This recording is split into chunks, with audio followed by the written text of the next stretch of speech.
We have been waiting so long, and here we are with Iowa football just days away. Welcome to the Voice of College Football Iowa. And of course, we've done this show now, as you can see in the banner, 57 consecutive weeks. This is one of those precious game weeks, though. And week one of the 2022 season, we, of course, have Corey Brett on the line from the Hawkeye of the Storm. Hey, Corey, we made it.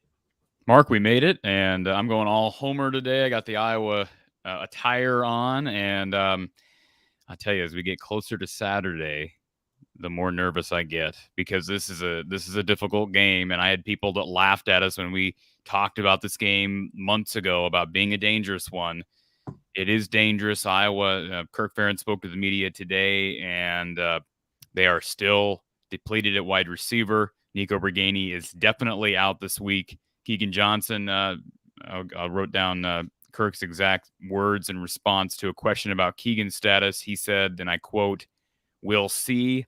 So right now, Iowa has two walk-ons listed in the top four at wide receiver. Jack Johnson from Des Moines, and then, of course, Alec Wick from Regina there in Iowa City. That's a concern right now. Now, hopefully those guys can show their worth, prove their worth. As we've talked about, Alec Wick, very productive at Regina, but again, he's a walk-on and doesn't have the physical intangibles that a Keegan Johnson and Arlen Bruce, or probably even a Nico Briganti has. So this is going to be interesting. We're going to have Matt Zimmer of the Argus Leader on here in a few minutes. He'll give us some more insight. I was able to listen back to Tyler Merriam, who's the play-by-play guy for South Dakota State, and get some insight from him. We had him on the show several months back. So I can't believe it's game week. And yesterday didn't quite feel like it was game week, Mark, because I don't know what it was about it. But, man, today, it's a little bit cooler here now. It's in the 70s. It's been pretty steady 80s and 90s for the last couple of months, it feels like. It's in the 70s today. And although that's not quite what I consider football weather, it's closer. And, man, it's going to be here in just a few days. And, of course, huge showdown Thursday night in the Big Ten between the Nittany Lions and the Boilermakers. So football's officially back. Yeah, Iowa fans will want to keep an eye on that showdown in West Lafayette. Could go a long way in, that first initial win, just as Northwestern was able to post this past Saturday. Big win in division play for Northwestern. For Purdue, not a division game, but still a Big Ten win if they can get it, and against one of the better opponents on their schedule. So, and Mark, it's their only, I think you and I have talked about this, it's the only marquee game they have against an East opponent. So yes. Minnesota, Wisconsin, and Iowa all have two of the three crossover games against one of the powers, and Purdue just has one. So for any Iowa fan looking for something to do on Thursday, I'm telling you, root for Penn State. It's a huge game. I don't care if it's week one. It's a massive game for the West race. And I've said it before, if Purdue wins that game, they become my favorites in the West. They may be my favorites already. We did some predictions on my podcast here this week, and I like Penn State in the West right now. And, if they win that game, boy, it's going to be tough. But, yeah, as far as Iowa's concerned, they got their own problems to worry about because that's a very, very talented South Dakota State team and a very well-coached South Dakota State team. Yeah, and just one more note on Thursday. For rooting interest, of course, check out the game. But, hey, just if you want to watch a really good football game, I will be surprised if this is not a 4-quarter game between Penn State and Purdue. I just expect it to be a phenomenal game. All right, Corey, let's go through the last round of what we could consider talking season before they start playing on Saturday with Kirk Ferentz, players, coaches meeting with the media one last time before the season starts in earnest. Well, I mentioned what Kirk said about Keegan Johnson. He's listed on the depth chart. That doesn't necessarily mean he's going to play. But Kirk made it clear that because Briganti is not listed on the depth chart, he's definitely not playing. Kirk did confirm today that David Davidkov is out for the season. Didn't expound on the reason, if it's directly related to a health issue, but he joins Justin Britt and Jackson Ritter being out for the year, so that's unfortunate. But he had not been practicing at camp. Depth chart doesn't mean much. That's what I have on my note here. And I had a feeling of that over the last couple of days since the Monday release. And there's a number of reasons for that. But one, basically, because Kirk said today that Jennings Dunker, who had been practicing at right guard throughout much of fall camp with the ones, he wasn't even listed on the depth chart. And somebody asked him about Jennings Dunker's health. And Kirk basically said, well, yeah, he's on the depth chart, isn't he? And they, the media said no. And he said, well, no, I put him on there. He's supposed to be on there. So this is not like, I do think the people who say that it means nothing are wrong as well, because if you just completely throw out some baloney depth chart, the Big Ten is going to eventually, I would think there are going to be repercussions, because I don't think you can't deceive the other team to that extent. So I don't think that Iowa's deliberately doing that, but I really don't think Kirk is that concerned with it. I said it before, Xavier Wampa not being listed, I think, is humorous, because I think he's going to play a lot. And I don't know what the battle between Wampa and Reggie Bracey and Quinn Schulte has been like this fall at free safety, but I can tell you this, Xavier Wampa looked awful good in the open scrimmage at Kids Day. So he's going to play a lot. The kicking battle is still wide open, even though Blom is listed as the one. I think Drew Stevens will end up taking kickoffs. He's just got a bigger leg, so they'll both play, I'm sure. But Kirk did imply that they both have to prove themselves this week before a final decision is made for field goals. And then the punt return duties, Kirk was not willing to tip his cap on what direction they're going there. Is it going to be Arlen Bruce? Is it going to be Riley Moss? He mentioned Alec Wick. And those are really the three that Kirk zeroed in on. No mention of Caden Weegen, who's a JUCO transfer who did it at the college level, returned punts and kicks successfully last year. That surprised me a bit, because he's a guy who you could consider maybe to be a specialist, and certainly they're thin. You don't want to get a guy like Arlen Bruce hurt, but it doesn't seem like Kirk's too concerned with playing scared, which is, I guess, a good thing, but at the same time, it is a risk you're running. And then he mentioned LaShawn and Gavin Williams returning kicks potentially, which was not a surprise. So that's about it as far as what I took from the presser today. I mentioned in the depth chart that was released yesterday, I mentioned Reganey being off it. Mentioned, of course, David Cobb being off of it. No real surprises anywhere else. And I think, again, don't read into it too much, because I think you're going to see young guys. Aaron Graves is a guy who I think will play a lot. So not everybody can be listed on the depth chart when you're going 9 or 10 deep at a position like they are along the line. Folks, we're all excited about football season back. You should also be excited about the possibility of saving money on your auto, home, or other insurance needs. We've suffered through some tough economic times in recent years. The last year has been difficult as well. There are families in need out there, so feel good about when you sign up for your insurance at Jean Arthur Associates, that you are also helping families, and most importantly, those children who are in need as well. So go to www.jaainsurance.com. You see the link there in the chat. Get your instant quote on home, auto, motorcycle, boat, RV, renters insurance, so many other insurance options there for business owners, life, health, dental, crime, and otherwise. It's all covered. Contact Jean Arthur Associates. We thank them so much for partnering with us. 1 out of every 10 quotes that are received there with a vehicle of 2015 or newer get a discount on average of 28%, according to the Smart Ride Instant. And so please check it out.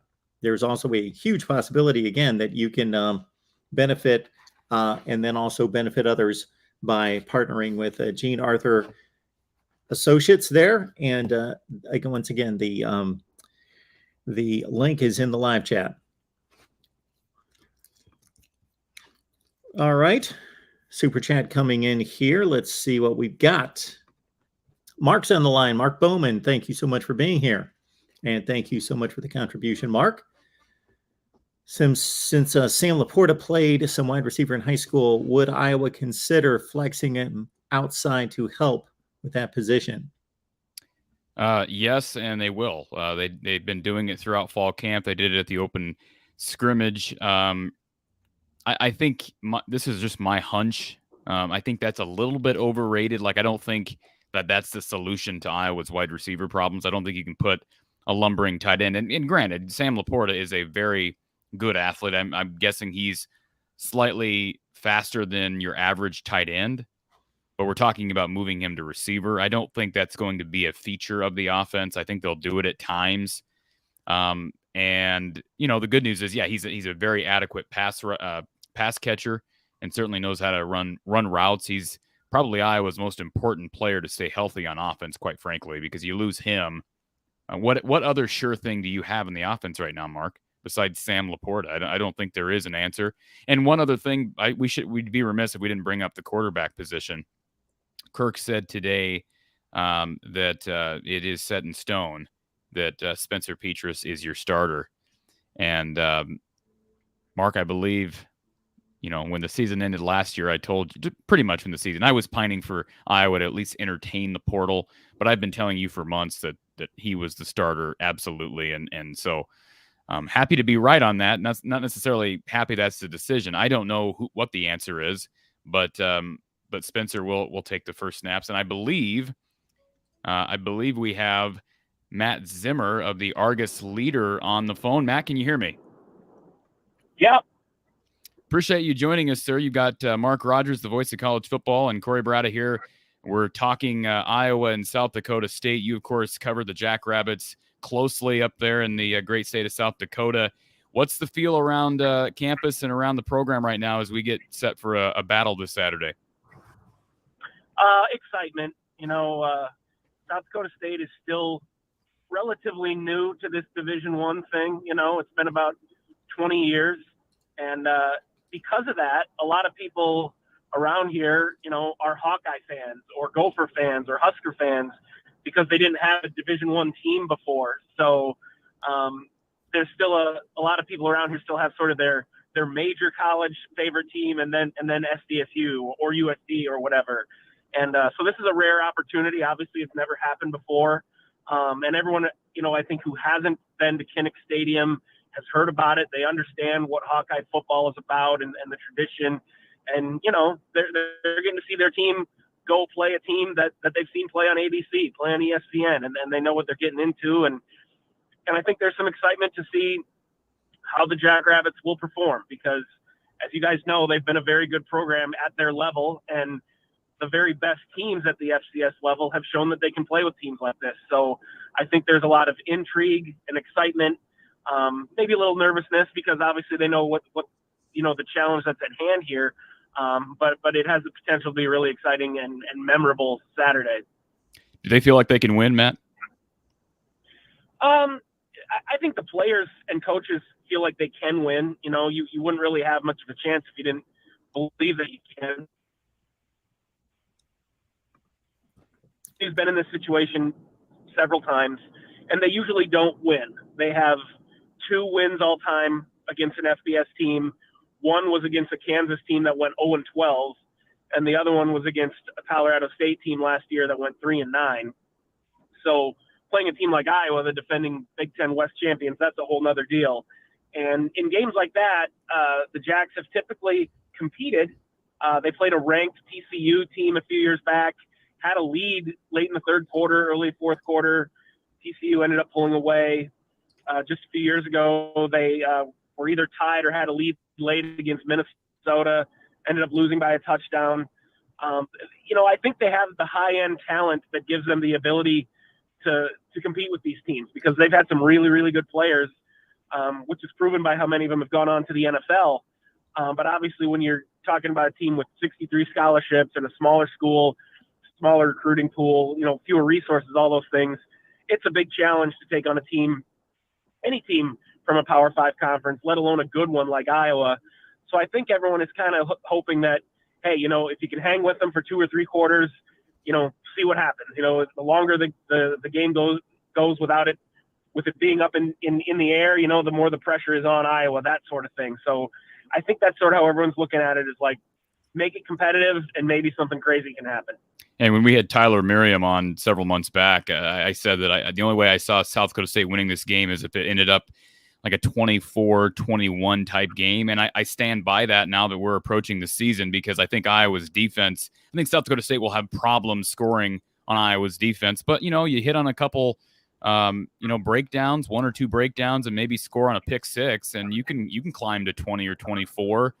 And certainly Iowa's offense has not given Iowa any Iowa fans reason to be real optimistic. And I'll just note this too. And Mark, I want to, throw it over to you for a question or two if you have one. But Matt, I counted 7 guys on the South Dakota State 2 deeps that are from the state of Iowa. So there's a lot of guys who have motivation to play in this game. And of course, there is some, recruiting carryover. Seth Benson is a Dakota guy, and there's certainly some roots in these 2 programs, 2 coaches that are 2 of the oldest guys in their professions, and John Stiegelmeier being there for longer than Kirk has been at Iowa. Just a number of interesting storylines to follow.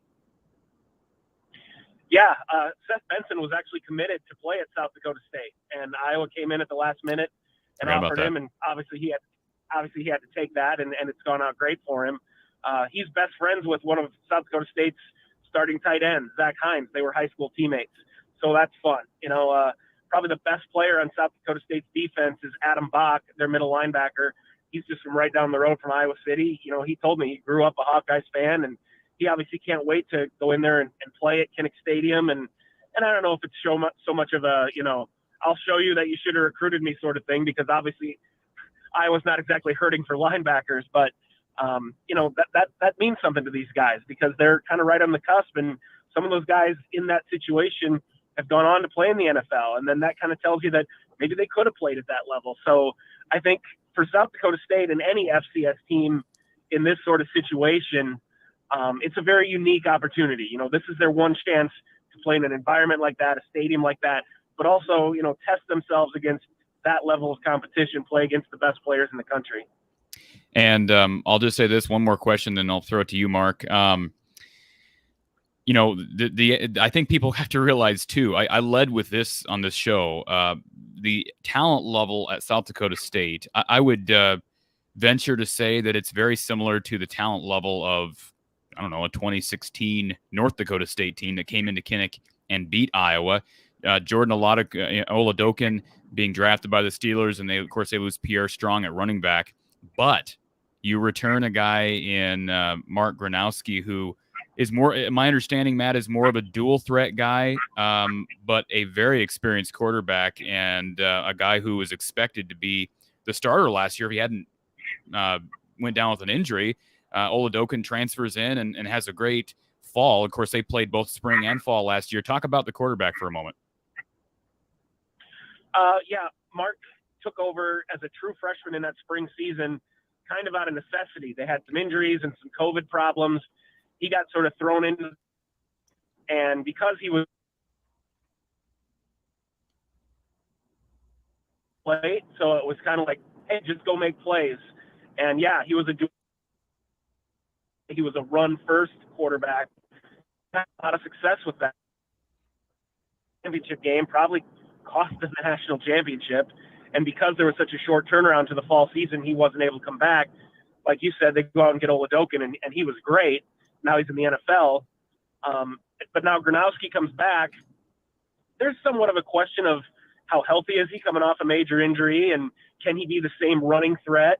But I think another thing is South Dakota State's receiving core has gotten so much better just in that year that he was away. Their 2 tight ends have really developed into NFL caliber tight ends. Their top 3 receivers were all it was unsure what they had in that group back in the spring season. Now those 3 guys have all really established themselves. And Gronowski had a whole year to watch film and to get more acclimated with the playbook and learn more about just sort of how to be, pre-snap reads and understanding defenses and coverages and those things. So I think there's a chance that he can be a much more balanced quarterback, not so much of a run-first guy, and that the passing game can be a lot improved. And if that's the case, South Dakota State's offense is going to be a lot more balanced and therefore a lot more difficult to defend.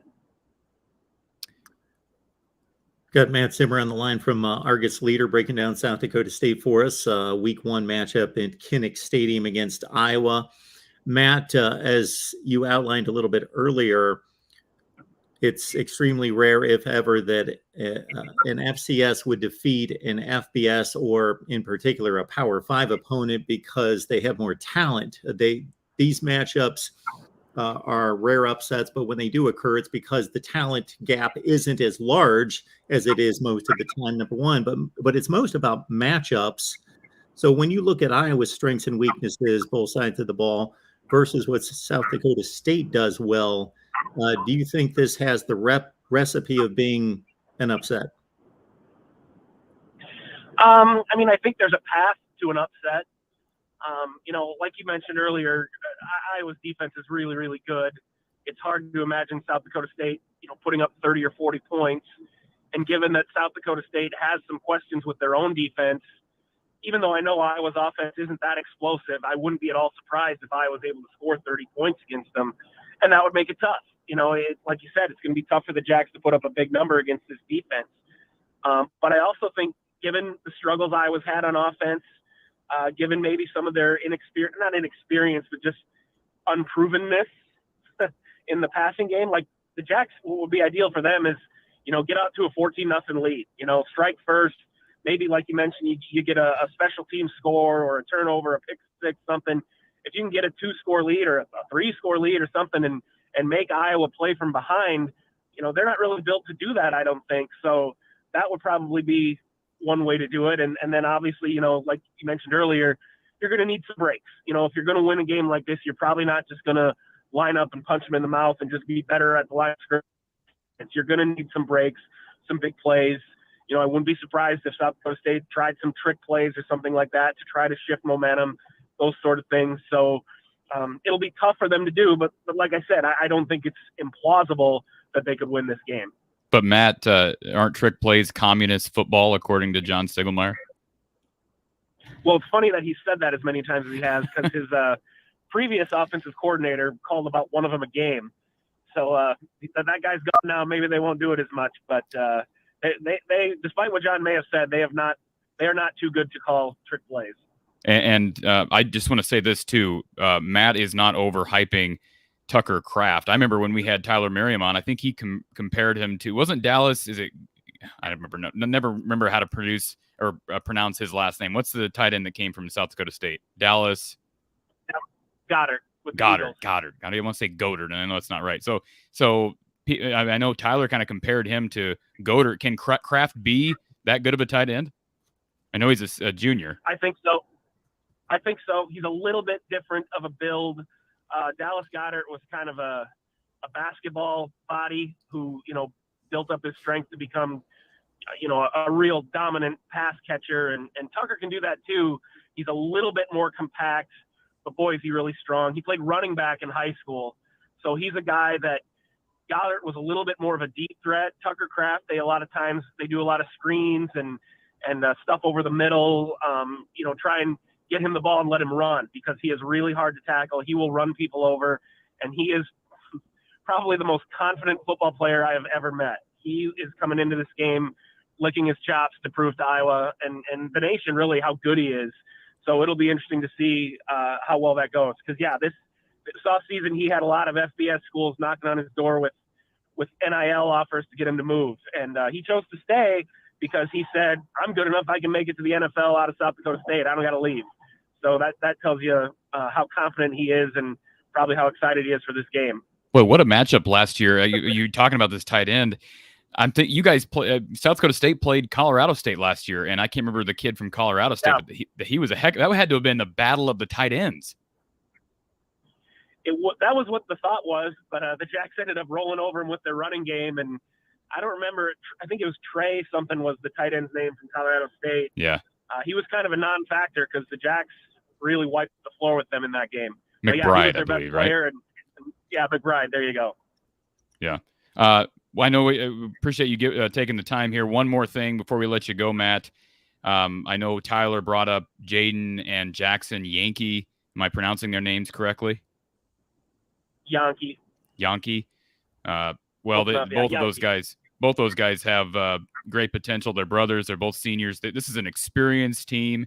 You know, Zach Hines, you brought up, Tucker Kraft. Well, both of those guys. So which tight end is better, Kraft or Hines? Kraft is more the complete package. He's their number one. Hines is 6'7". He's not quite as quick and athletic.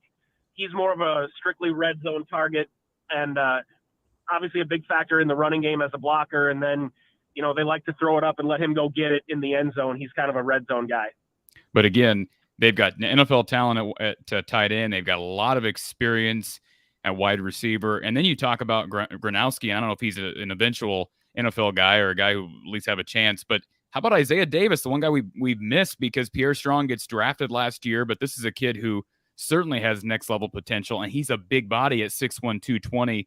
And, of course, Amar Johnson got time last year when Davis was out. Just talk about the run game because I think it's going to come down to, North Dakota State beat Iowa in the trenches in 2016. And I think that'll be difficult for South Dakota State to do. But when you have a running game led by Davis and Johnson, that certainly helps the cause. Davis is really good. In the spring season, his freshman year, he actually overtook Pierre Strong as the number one back. And Pierre Strong's a New England Patriot now. So that goes to show you how talented he is. He's been a little banged up. But if you watch the national championship game in the spring, he ran for 200 yards on something like 17, 18 carries and had two of the most amazing runs I've ever seen. He's fast and he's just really, really hard to tackle. He runs violently.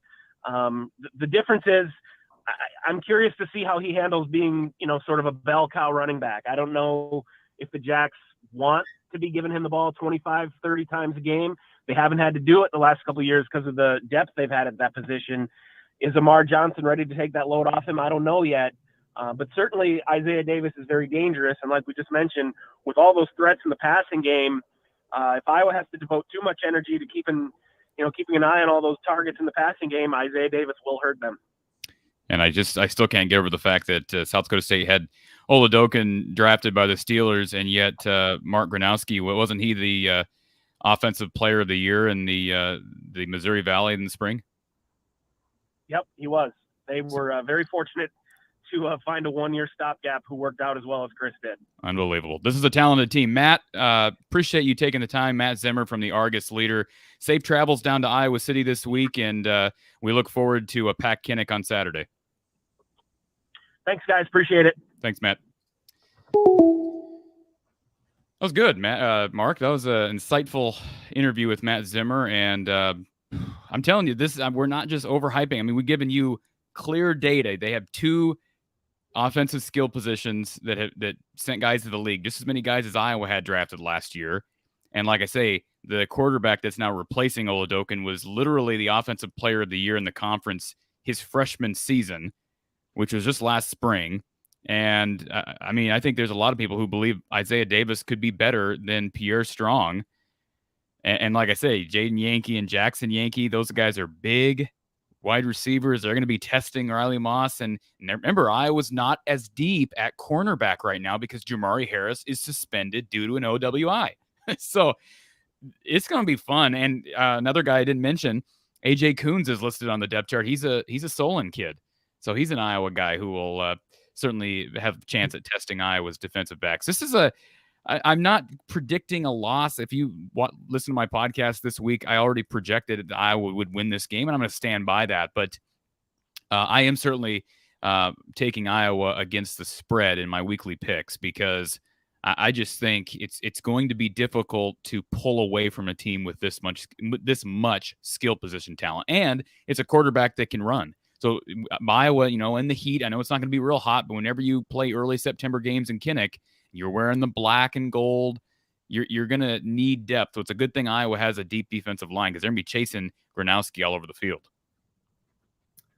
If you believe that Vegas knows what it's doing, it's got Iowa listed as a 15.5-point favorite, which is substantial, but it's not overwhelming. No, and that's not. Think about that comparison to what's the spread with Ohio State and Notre Dame this week? 17.5. So let's just recap. Vegas believes more in Ohio State over Notre Dame than they do Iowa over South Dakota State, folks. That's pretty crazy.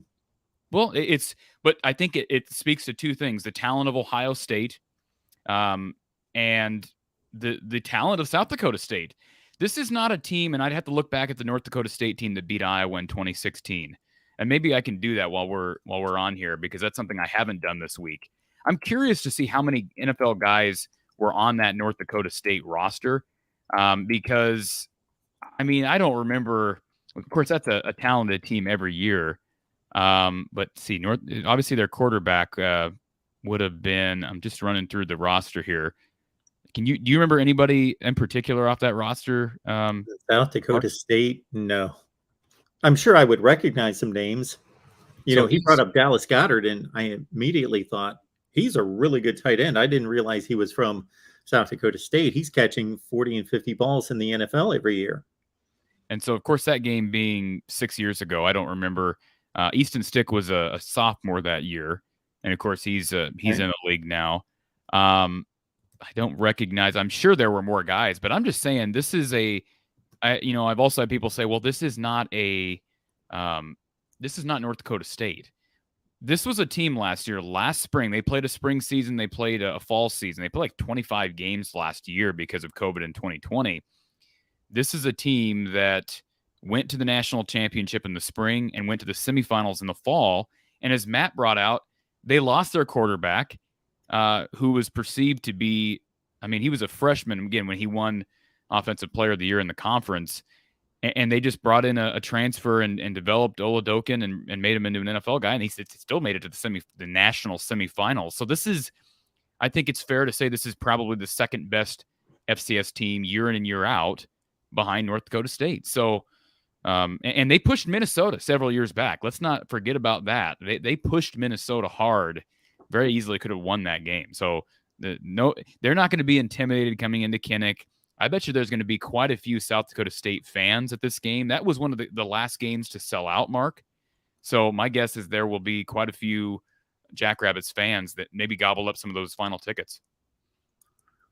Folks, we know that you're crazy about Iowa football and that the season's here and we're all overjoyed, hyped, psyched that we're going to be able to watch a full schedule of football on Saturday. But let's not forget everything else there is in life. So insurance is important. You can benefit from a quote at Gene Arthur Associates. So please check out the link that I've left in the live chat. I will leave another one there as well. And you can partner with Gene Arthur Associates and feel good not only about how you've benefited yourself, but how you have benefited families and those children who are in need, as Gene Arthur Associates partners with families and has foundations set up to share the wealth with those families that are in need. Motorcycle, boat, RV, in addition to, of course, home and auto insurance, business policies are available, life, health, dental, and otherwise. You also get a special Smart Ride Instant discount that's connected with having a newer car. And when I say new, I'm not just talking about the last couple of years, but since 2015. So that would take into consideration most vehicles out there. Smart Ride connected car, as well as a 40% discount upon enrollment. So again, Gene Arthur Associates, we appreciate their support of the Voice of College Football here on our Iowa platform. Have we read the super chat that's on the screen yet, Mark? We have not. We've got some catching up to do. So springtime 0502, this reminds me of the Maryland game, 51-14. Lots of hype around Maryland. A lot of people picked the upset. Did everyone forget how good this defense is going to be? Also, Purdue is overrated and Penn State is underrated. That's an interesting take, Mark. I don't know that who's overrating Purdue. I don't know. I know that they were underrated at the close of last year because they should have been ranked in the final top 25 at 9-4, and they were not.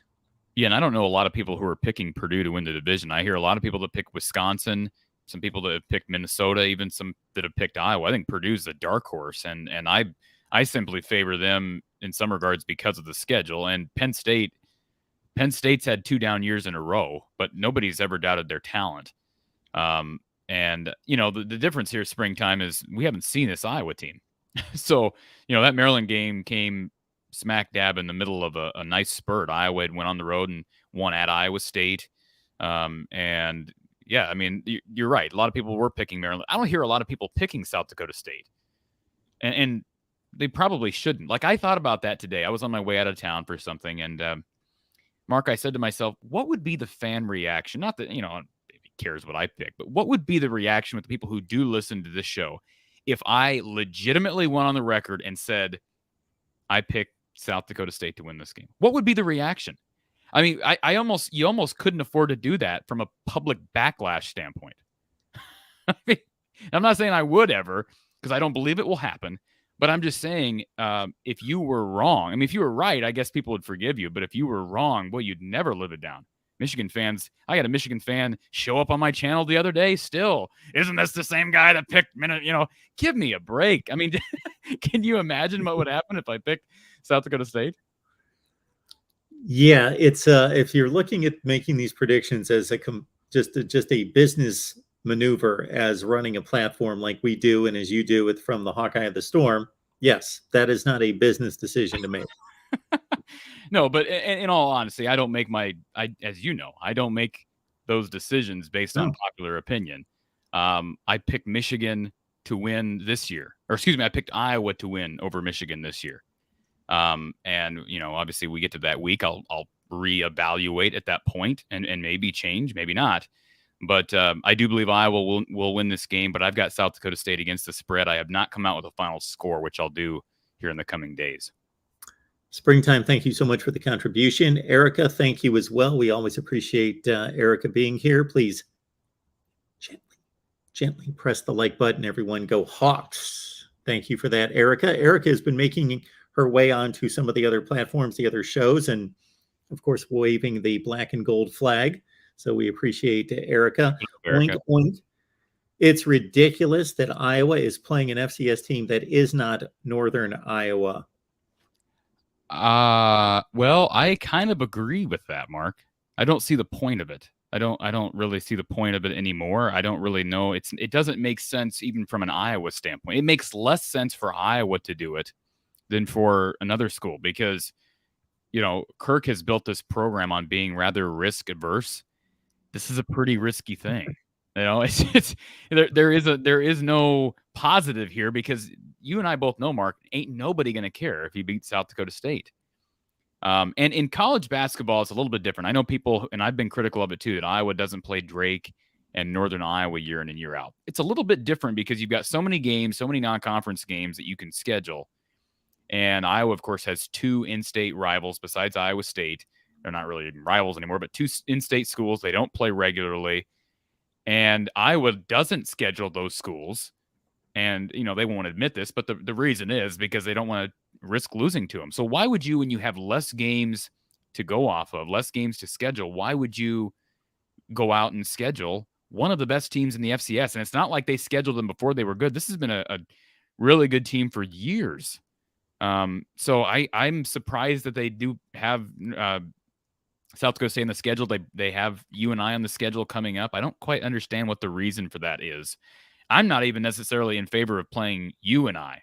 I'd be in favor of it in basketball because I think the talent gap is less. But at least from the outside perception standpoint, you have people that perceive the talent gap to be really wide in football between a you and I and an Iowa. What's the point of taking that risk? And you and I is an excellent FCS program. So I agree to some extent with Oink Oink. Does Oink Oink live on a farm, Mark? Do you know? Has he talked about that? Okay. Yeah. E-I-E-I-O. Yeah, exactly. So yeah, I don't know, but you just got to get through this game because, boy, talk about a tailspin. Can you imagine? And they've lost. It's not like they haven't done this before. We brought up 2016. They've lost to a couple directional Michigan schools. They lost to Western Michigan in the early 2000s. I'm sure you remember that, Mark. I'm sure you remember. I was at the Iowa Central Michigan. What was that game? That game in like 2012. They played with fire against Ball State, I think in 2014, 13 or 14. So I don't think the talent, Mark, what's the talent gap in your mind between a South Dakota State and a lower tier MAC team like a Ball State? Now, Ball State's had good years. I shouldn't consider them. They're not a lower tier. Yeah, whoever the lower tier in the MAC. So top FCS team versus bottom feeder FBS. I don't think that there is one. I don't either. I don't either. And I think we label these things. Well, FBS, FCS. Who cares? That's the scary thing. Now, the good news is Kirk, he heaped tons of praise on John Stiegelmeier, as he should. He's been there as a head coach since 97, I believe, and has been with the program since the 80s. He's actually been with South Dakota State longer than Kirk Ferentz has been with Iowa in total. He's a South Dakota guy, and the players certainly, Riley Moss, Sam Laporta, these guys did not, Spencer Petras, they did not act holier than thou as it relates to this matchup. So I'd like to think they're taking him seriously, but until we see him on the field, you never know what's going through a kid's mind. And do I think they're taking this team for granted? No, given the coaching staff. That's one thing Kirk Ferentz certainly knows how to do, is keep his guys with a level head. However, it's not perfect. It's not 100%. You never know. And when talent gap is less than maybe the outside perception may indicate that it is, I think that's a scary game. And we've been saying that for months. And that's why I asked about matchups, because I think that has as much to do with it as anything. When, the talent gap can't be enormous. And just because you've got one matchup somewhere, you've got an NFL tight end. Okay, well, they bracket him. He's gone. That's the end of the game. But if you can be in the ballpark athletically, and then maybe you win the turnover margin by 2, and you have some matchups that favor you, or in Iowa's case, going against them, it only, let's put math into the equation, that the more the score stays closer to 0 than it does to 50, there's going to just naturally be a closer gap in score. And so if you can stay within 7 to 10, then something crazy can happen, and it's possible. And I'm looking through the math. I mean, I don't know. Certainly, I'm not as well versed on South Dakota State's roster as Matt was, or as Tyler Merriam is. But I mean, I don't know. The good news is for Iowa, I would say the strength for South Dakota State is, those skill position spots, with the exception of Jamari Harris being out, which is, that could come into play here. I don't know of any other place on the field, at least on that side of the ball, where I would, say a South Dakota State can clearly take advantage. And I don't even know if they're going to be able to take advantage of Terry Roberts, because I don't think there's a big gap between Jamari Harris and Terry Roberts. Now, again, depth-wise, if either Moss or Roberts goes down, then you start to get a little bit concerned, because Brendan Diaz-Fernandez and TJ Hall and Cooper DeJean, whoever's coming in there at corner, doesn't have a whole lot of experience there. Cooper DeJean, I think, the only guy that actually has taken snaps at corner. So, I mean, yeah, tight end, I would expect Iowa to really utilize Justin Jacobs. I think it's one of the best linebackers in the Big Ten. I think you could say that about every one of Iowa's linebackers. But as Iowa's Leo backer, I think he's the guy you want covering big tight ends. But Trey McBride did take advantage of Iowa last year. And so, I mean, he brought up Zach Hines at 6'7", 260, and then Tucker Kraft at 6'5", 255. Those are two really big, skilled tight ends. Cooper DeJean, if he gets matched up on one of those tight ends, he's a small guy, Mark. He's like 6 foot tall, maybe. He's a really good athlete, but boy, you want to put him up against a 6'5" tight end? I don't know. It's going to be intriguing. And, I mentioned depth at the outset of the show. The depth along that defensive line, these are the matchups that you really need that depth. And the matchups that, back in 2011, I remember Iowa chasing whoever it was, Dan Purser, Kafka, whoever the Northwestern quarterback was, chasing him all over the field. And eventually I think Iowa came to the realization, hey, we need to just have more guys ready. And so they're not going to have a problem.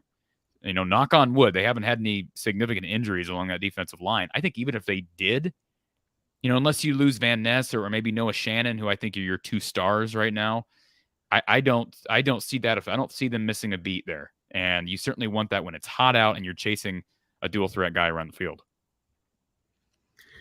Somebody get asked in here what a good game looks like out of Spencer Petras. So looking at the offense as a whole, if I was able to do, and not to a ridiculous standard, but if they're able to put together a productive game plan and execute it, what do you think that looks like, run-pass ratio and Petras's numbers downfield? Well, that's a good question. I would say, and this may surprise some people, I think you want to keep Spencer under 30 passes if possible in a game like this. I don't think I don't think the key is having Spencer throw for 300 yards on 50 pass attempts like he did against, well, he didn't throw that many yards against Northwestern, but he threw the ball, I think, 50 times against the Wildcats back in 2020. They lost that game. That's not the key moving forward is figuring out a way to generate yards in the run game. And does it need to be, I talked about this in the podcast the other day. Does it need to be 3.8 yards a carry, 4 yards a carry? Regardless, you can't get behind in the chains. So I do believe Caleb Johnson will play a lot. And the good news is throughout the 4 guys that I think will play at running back, and that's, of course, Caleb Johnson and Jazian Patterson, and then LaShawn and Gavin Williams. Those guys are bigger backs. So I think naturally, even, regardless of the juggling they've been doing along that offensive line, and there has been juggling due to injury, I think they're in position to stay ahead of the chains. But again, some of this hasn't been proven to us yet because we saw a little bit of Gavin and LaShawn against Kentucky, but it's been Tyler Goodson's backfield for, 2 or 3 years with the, obviously Mekhi Sargent helping as well at times. So I think you keep Spencer below 30 pass attempts. I don't really care what his yardage outputs are. Everyone wants to talk about completion percentage. Yeah, you want him above 60. Probably against South Dakota State, you'd like him above 65%. But I think keeping him at low pass attempts, you want the ball in your best player's hands. And I don't think right now, Spencer, I don't think you can say that he's one of Iowa's best players. I mean, that sounds like I'm oversimplifying things. But I think you develop that run game and you develop some depth there. There's the key to a successful offense, as they did in 2020. Let's remember, the run game was very good in 2020. They averaged, I think, like 4.2 yards a carry that year. And you can blame the opposing defenses that were dealing with COVID issues and whatnot and rebuilds, but they did. I mean, they ran the ball really well, averaged a lot of points, and Spencer Petras was their quarterback. So the offense can still be effective with Petras at quarterback, but they got to be able to run the ball better. And last year, there's if you want to simplify things, there's the difference. Last year, they didn't run the ball more or run the ball effectively, and so they had to throw the ball. And Spencer Petras is not the type of guy you want putting that type of pressure on. Now, maybe he's improved. We hope that's the case, and that he can, have those types of games like a Michigan in the Big Ten championship game where he can step up and make the plays. But until that's proven, they got to get that run game going. Corey, Eric would like you to clarify your stance on Purdue.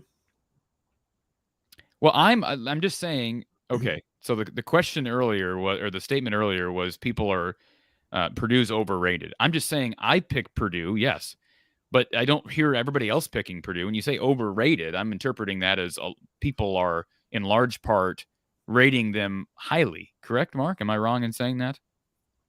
Sure. They're a dark horse in my mind, but I also think they're a dark horse from the outside perception. They're not a dark horse to me. To me, they're right in line, because if the schedules were all created equal, then I'd have a hard time. I'd probably pick between Iowa, Wisconsin, and Minnesota. But because of Purdue's schedule, now I think those scales, the terms have been evened up a bit. And I think, again, depending on what happens Thursday, they could easily be the favorite from more people before we even get started with the majority of these games. Yeah, if we want a clear example of overrated, underrated, just in this short season we've experienced thus far, I'll point to Northwestern, underrated. I'll point to Nebraska, overrated. Right. By Vegas and everybody else. And most, not Corey, picked Northwestern to win. That's Corey, right. I was kicking myself for not picking Northwestern to win because I've been talking them up for a month. So, okay, can I ask just real quick, to take the subject off Iowa, how many in the media, in our media selections, picked Northwestern straight up? You and someone else out of 15? Well, I was riding high with these picks because I was doing great until Vanderbilt played Hawaii. It's 3 games. That didn't go very well. Again, it's 3 games. I did not even think for 5 seconds about taking Northwestern with the points, but I shouldn't have talked myself out of picking Northwestern to win the game. Obviously, I can say that now. But we will get some right and some wrong. Let me just say, if you take Northwestern with the points, then you're assuming it's probably a 1-score game. So you're right. Logic would tell you I thought Nebraska 2 can't wins a win close one game. sport. Northwestern does, but I'm still going to take Nebraska. Right. Didn't work out.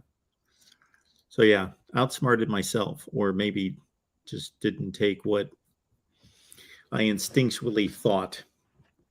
Erica, thank you so much for that. Frosty, meaning Scott Frost, is going to melt like a snowman if he does not fix things really quick. Wow. You talk about a coach being on the hot seat in a hurry. It's not even September 1st. And that situation in Lincoln has been ratcheted up even more. You think he'll be there by Black Friday? Do you think Frost will still be there? That's a good question. It is a great question. I lean no. Really? You lean no. I think he'll be. I don't think they'll fire him before the end of the season. But I will say this. I actually think it's, if you're talking about doing what's best for the program, I think it's a real, I think it's a real item to consider. Because, Mark, they're so close. It could be, this might be a rare situation where getting rid of your head coach midseason might actually help you win games immediately. Yeah.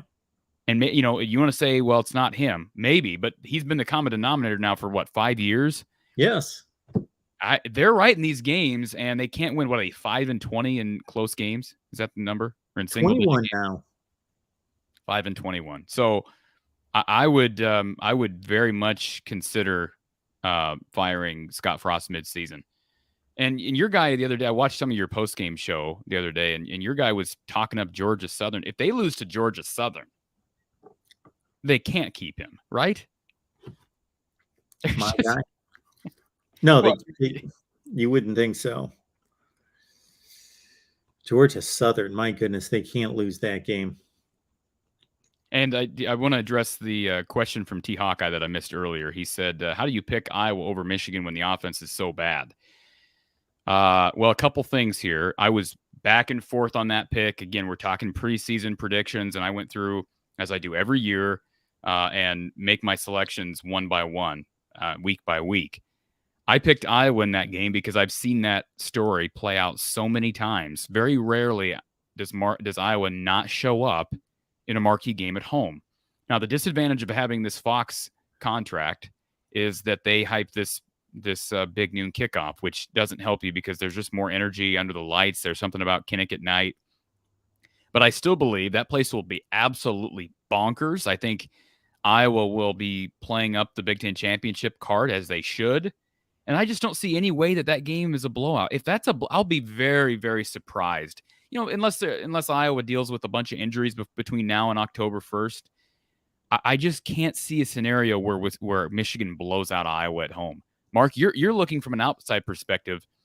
Do you see a scenario? You know the history of marquee teams going to Kinnick. Sure. The Ohio State's the best program in the conference, and it has been for 20 years. And they went to Kinnick last time, and they got ambushed by 31 points, and they were by far the best team in the conference. And they still lost by 31 points. Right. And came out barely on time,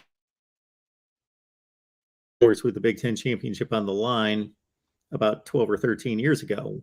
Games back-to-back, one in Columbus, one, of course, at Kinnick. Michigan, 5 of 6 losses, folks. 1 in 5 at Kinnick in the last 6 meetings. We know what happened the last time. And number 2 ranked Michigan team went to Iowa City.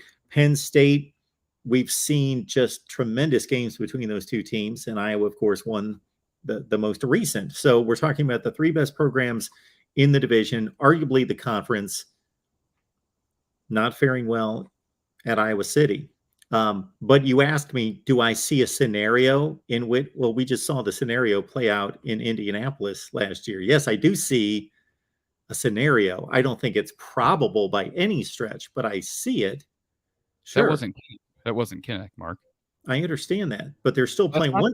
Once they kick the ball off, they're still playing on a 100-yard field with 10-yard end zones. But Mark, I just asked you, you see that scenario playing out? That was not the scenario. I can see it. I could, maybe not to the extent of 42-3, but could I see Michigan winning 31-13? Yeah. Okay. Well, I'm just saying what you just said.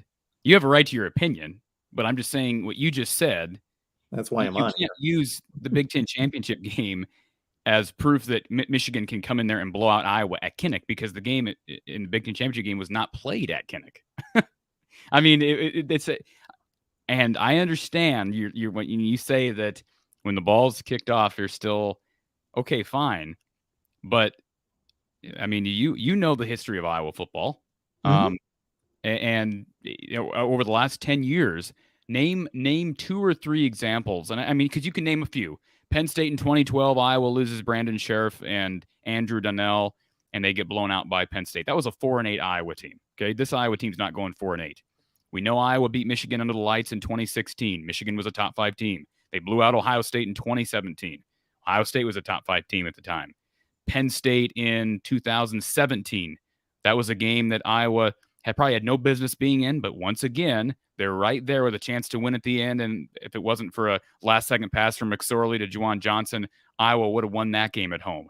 I'm trying to think. Obviously, Wisconsin, Iowa's not had great fortune against Wisconsin, but Wisconsin doesn't blow out Iowa at home. Those games at 2018 was close there. 2020, Iowa won that game.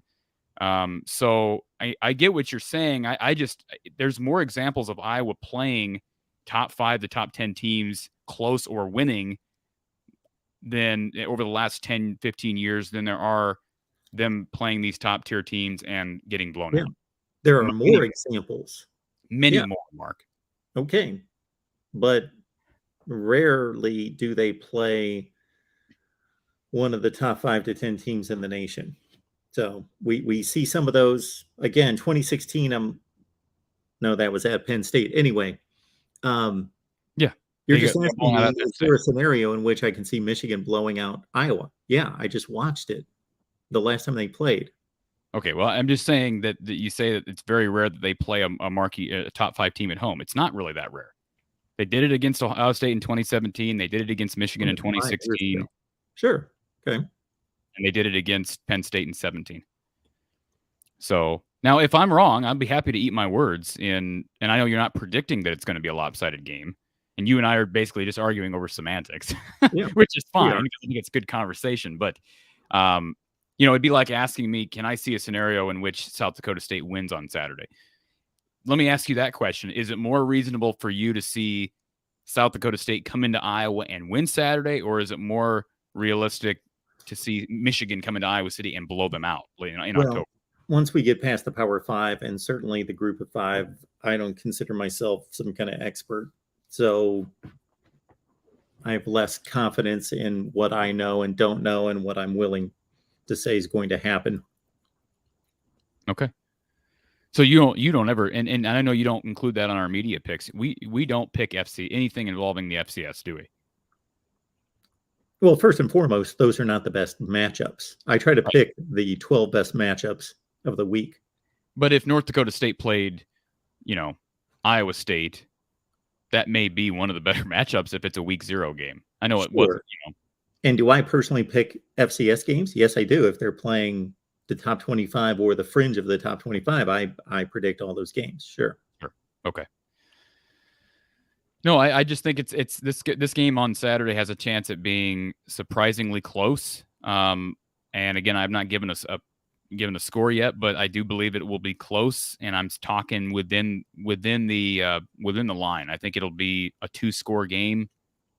No, maybe Iowa wins by 17 and covers, but I just, again, with Stiegelmeier, and I know Stiegelmeier too, he runs, his system is basically, and don't get mad at me, Iowa fans, I say this, he basically runs at his level what Iowa tries to run at theirs. And I'm talking specifically on offense. They like to run the I formation at South Dakota State, but now they have a guy who's mobile at quarterback. They have really good tight ends, which Iowa loves to have, and typically accomplishes that. They also have really good wide receivers and really good running backs.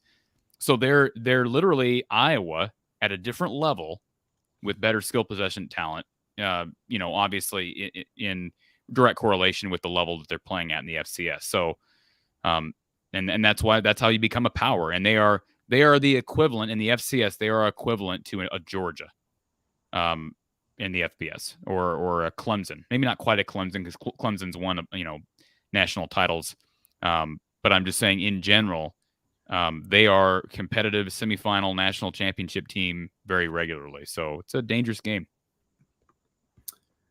We enjoy our partnership with Gene Arthur Associates. You can get your instant quote on all your insurance needs, home, auto, motorcycle, and more, boat, RV, and otherwise, just any type of insurance that you can think of and are in need of.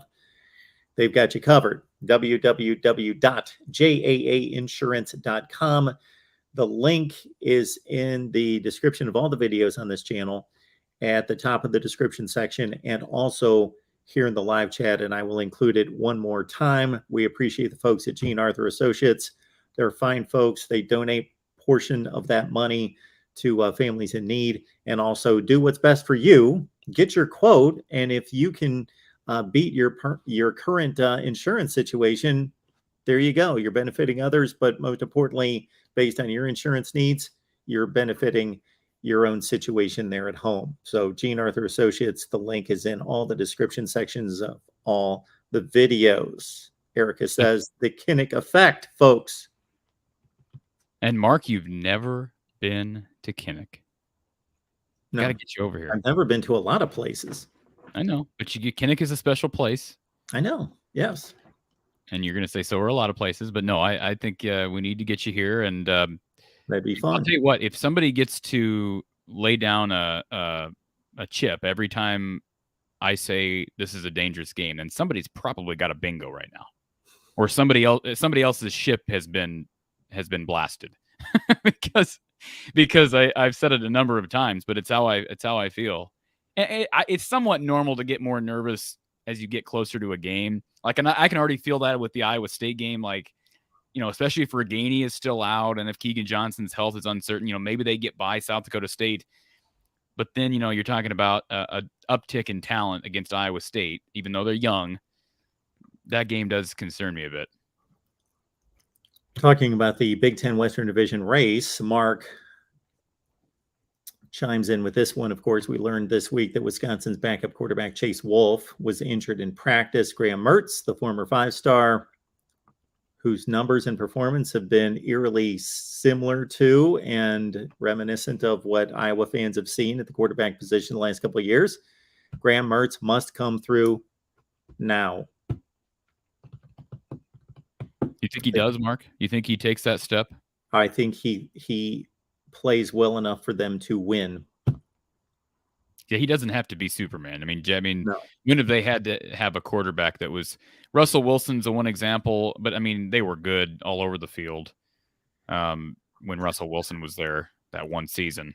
Graham Mertz throw 17 or 18 touchdown passes with 7 or 8 picks and complete 60% of the balls, and your team could win the division.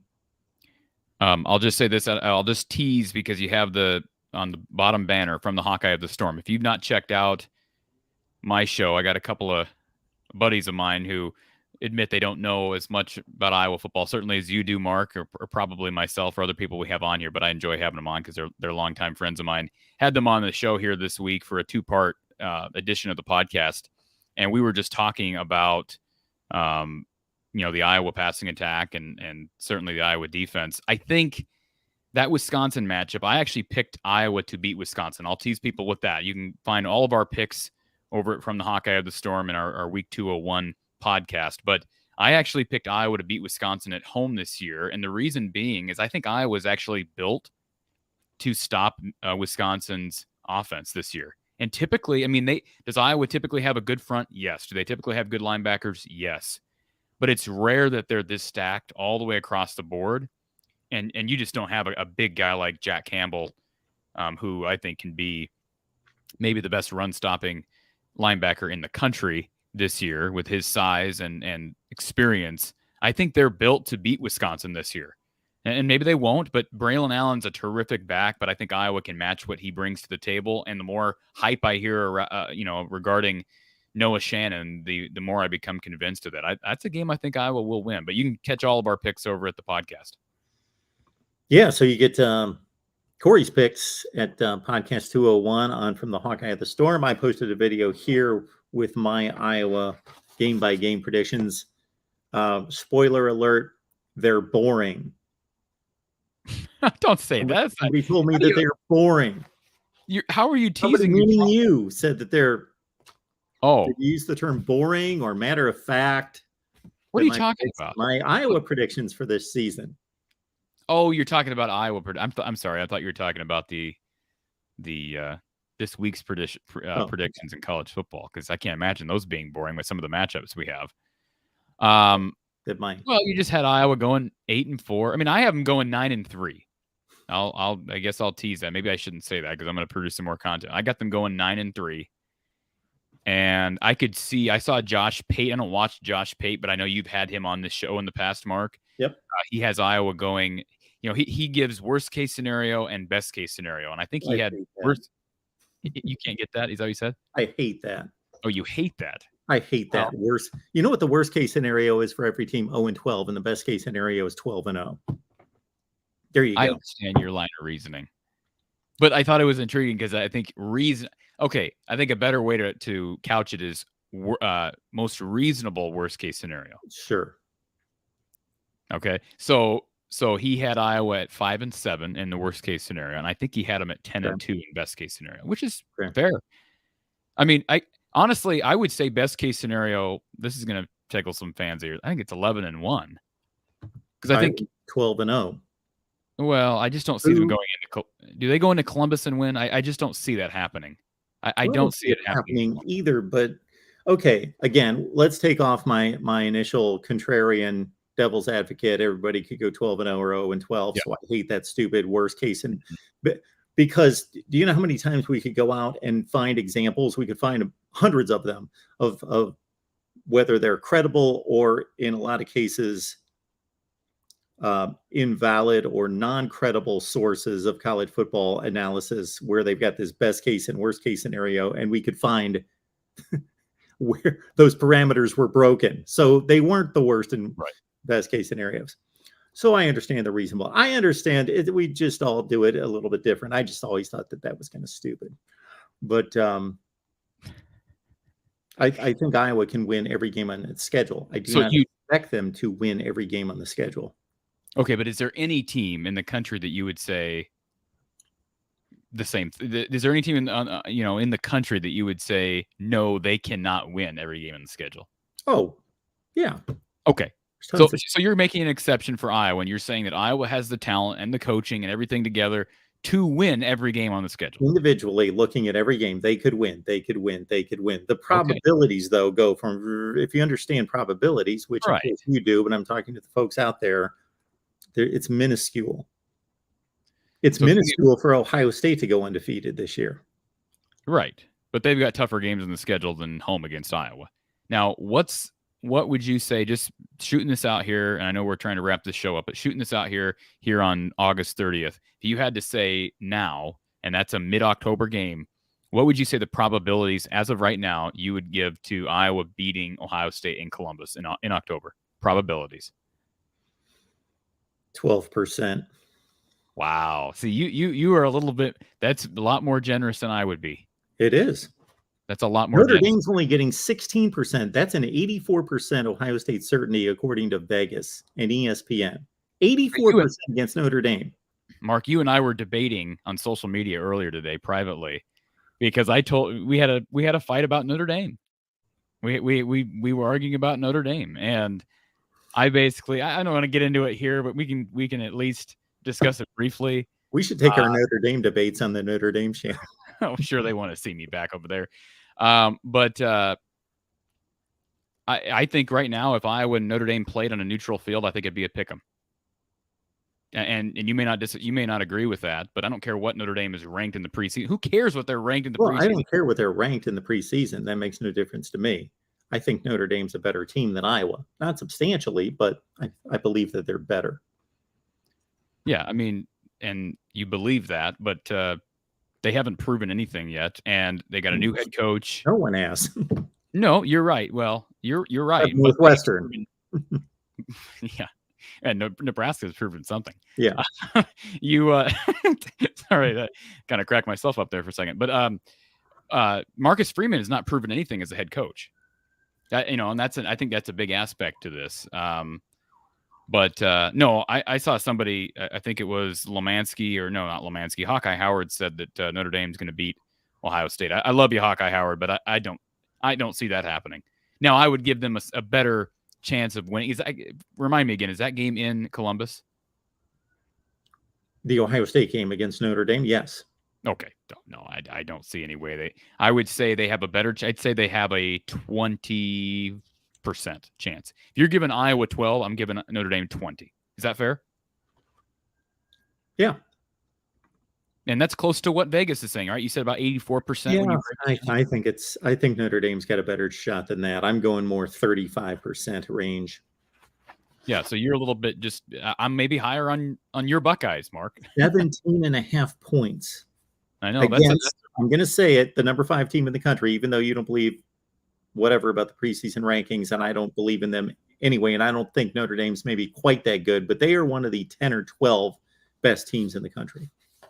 Well, that's fair. I wouldn't doubt that. I don't, based on recruiting and based on talent, no, I have no doubt. I haven't, delved into recruiting rankings, but I would guess they're probably top 12 team.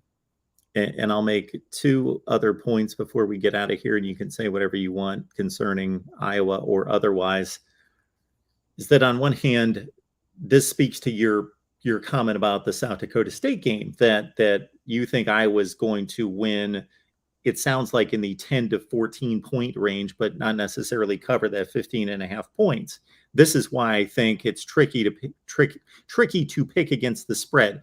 You could watch that game on Saturday and be like the entire game, this is how I envisioned this playing out. This is exactly, and you could be dead on.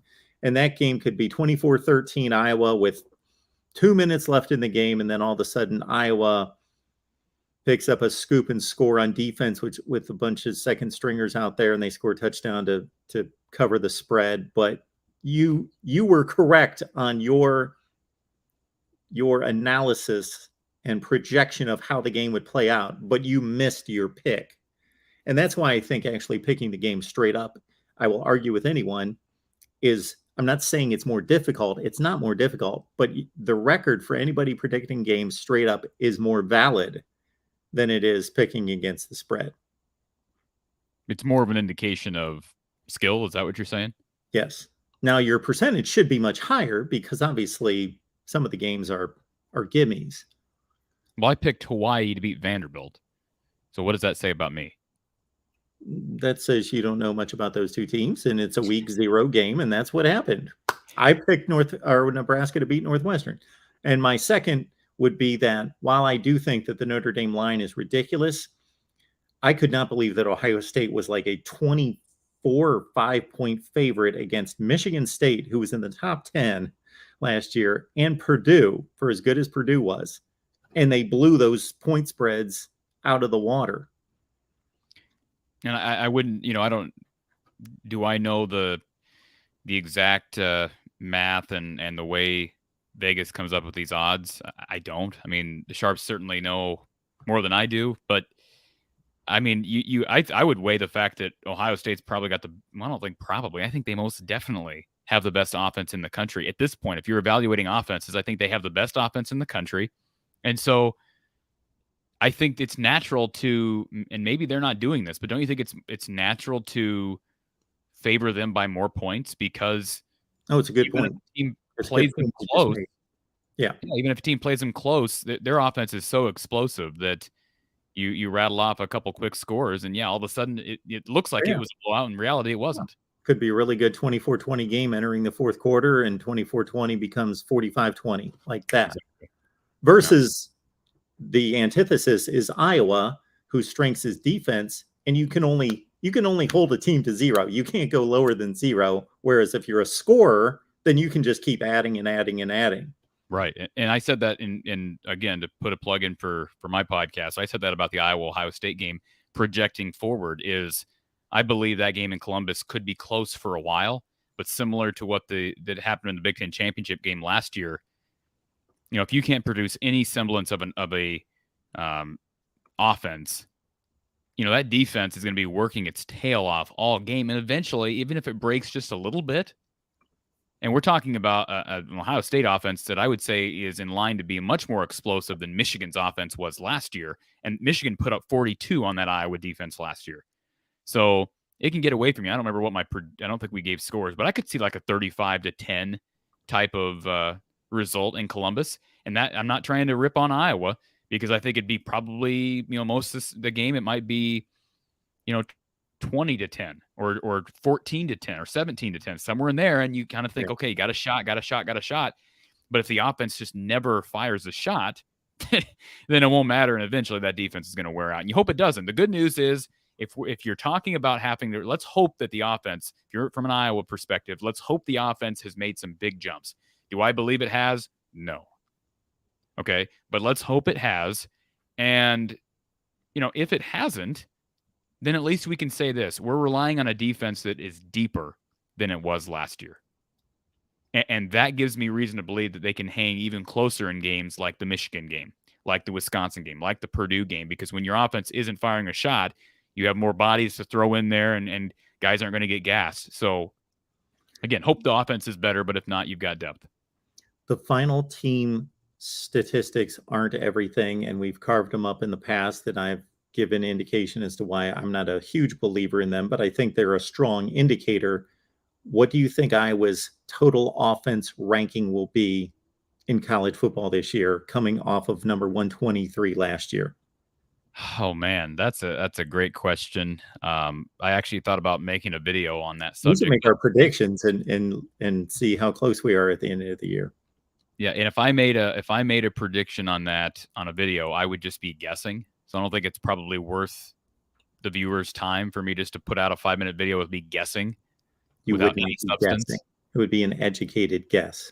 Well, but I don't know what everybody else is going to do. And I'll say this. They will improve. They were, I think, 123rd in total offense last year. I would say an educated guess would tell me that they're going to be around 95 to 100, which you may say that's substantially better, but that's still pretty bad. Yeah. I just don't right now. What I smirk because it's like 20% better, but it's still bad. Mark, just tell me this. What gives you reason? I want to know. Believe me, I want to go on my post-game show in a month and say, man, I was wrong about that offense. I was wrong about Brian Ferentz being the QB's coach. I was wrong about Spencer Petras or Alex Padilla or whoever's playing quarterback. The run game is they're just a pack of wild dogs, and the defensive line's a pack of wild wolves. But I don't know. Give me one thing that you can point to, and I can point to one. But you give me one thing that gives you reason for confidence with the Iowa offense. Well, mine's an educated guess on the ranking. Yours is a much more educated guess because obviously you're an Iowa expert and I am not. Same quarterback, lost the best center in the nation. Same top 5 tight end in the nation comes back. Lose a really good special team / receiver in Charlie Jones, Nico They did lose their QB's coach too, Ken O'Keefe retiring, although he, was that a good or a bad thing? We don't know. Brian Ferentz was promoted.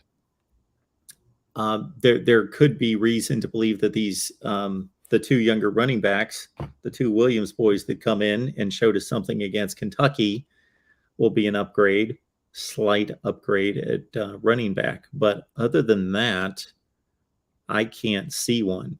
I would say just the anomaly that 123 is way beyond what the talent is on the team, and they just have to be better. So if I was pointing to something that is that logically gives you reason for hope, I would point to the bigger backs, and you brought that out. Just regardless of they're different bodies, but they're also bigger bodies, which I think fits the system better. Yeah. And I would point to John Budmeyer. Okay. I do think that's a fair point to bring up. The OC from Colorado State, who is a QB whisperer, the fact that he's on staff now as an analyst. And by the way, we haven't talked about this. Did you see his salary? The USA Today, Des Moines Register did a Freedom of Information request. He's getting paid, and I don't want to misquote them, but I believe he's getting paid $100,000 for 6 months as an analyst. Mark, that's almost as much as he was making, what was he making at, I want to say he was making like a little over 300,000 a year at Colorado State. So he's on pace. He's basically making 200,000 a year for his role. I mean, think about that. He's not taking much of a pay cut, and he can't even coach per se. But anyways, that he would be at least someone I'd point to and say, okay, that could make a difference. The bigger bodies at running back could make a difference. But then you have to weigh the fact that, yes, you lose Linderbaum. They've been ransacked with injuries at wide receiver. They lost their Charlie Jones, who put the offense in great position time after time in the punt game and in the return game. They have Torrey Taylor back, which is good. But yeah, that's why I'd say, I think they'll get better because they have to but you can't get worse than 120. I mean, you could be 125, but I think logic tells you they'll get better. And those little adjustments, I think, will make a difference, but I still don't believe, you asked me, I wouldn't go out there and say that. What is your projection? Well, again, I'm counting more on, I'm just looking at the probabilities of statistical increase and other teams falling back. That's just likely. And so I think you're right there in the 95 range, but I would hope that they would press on toward more like 75 or 80 range. Which is still not good. It's not good, but man, if they finish 75, that's almost 50 spots. Listen, I will be doing cartwheels, all right, through the city of Ames if that happens, all right? I will. And, do I believe it will happen? No. But I'd love to see it. And it would be great. I have nothing against Spencer Petras as a person. Absolutely nothing. I don't really have a ton against him as a player. I as most people know, I blame the coaches for not developing guys. I just do. And he was a 3 to 4 star recruit by many pundits. Alex Padilla had an offer from Georgia. He was a fairly highly touted kid. Joey Labus has got some skills, and until they prove it, then I put most of the onus on the coaches. Iowa fans, if you're also interested about the rest of the Big Ten, and we see other fan bases represented here, I have launched a Big Ten podcast on the College Football Coast to Coast network there. You've got the link in the live chat. Big Ten Paradigm will be dropped each and every Monday. Catch Corey on from the Hawkeye of the Storm. And again, we'd like to thank our sponsor, Gene Arthur Insurance, Gene Arthur Associates. Please contact them for your home, auto, and all your insurance needs. The link is in the description section of all the videos, and get your quote. All right, we will have a game in the books to analyze, which will be fun to do this time next Tuesday, 4:30 Central, folks. Bring a friend or two or 50, and we will see you then.